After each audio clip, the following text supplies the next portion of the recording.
While workers with a college degree earn about double of that of their coworkers without a college education, the difference between men and women earning widened even more with education. Given that young women now matches or surpasses men's educational achievement on many measures since the 1960s, with that being said, I want you to take a moment to think of these questions. How does that fare in terms of equal earning? Would further educational changes matter for for closing any existing gaps?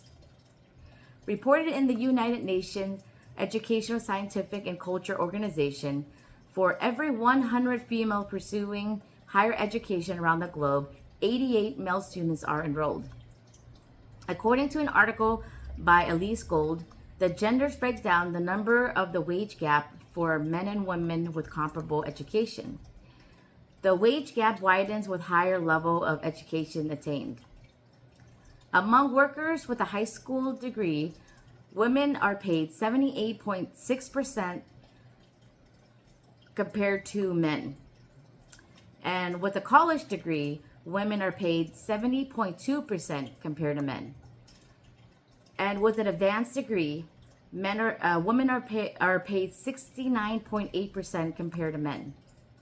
Signed into law by President JFK on June 10, 1963, which federally mandated equal pay for men and women. Despite the law being passed in 1963, the average woman in 2003 made 83.7% as much as men, which averaged the amount to be the difference of $10,000 per year. When women become dominant in a previously male-dominant profession, the scale isn't comparable to the same as men's pay. Meanwhile, when men enter fields dominated by women, men wages are statistically higher for the same work. In the academic journal, The Gender Wage Gap, a study was conducted doing a laboratory experiment in which they asked students evaluators to assess resume of equal qualified same-sex female or male applicants, with different only as to the parental status. Mothers were perceived by evaluator as less competent and less committed to paid work, and lower starting salaries were recommended for them. In contrast, the evaluators did not penalize men for being fathers. They perceived fathers to be more committed and recommended higher starting wages.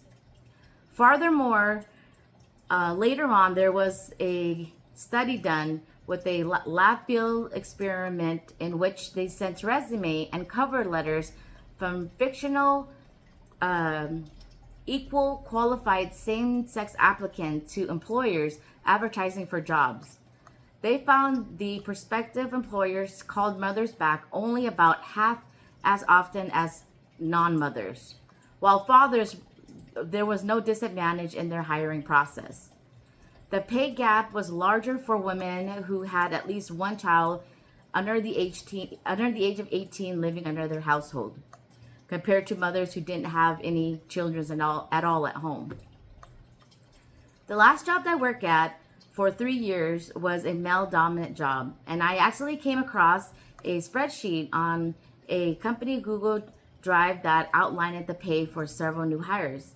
I saw that 3 guys who had just started essentially came right out of high school with no management responsibilities were making $8,000 more than me.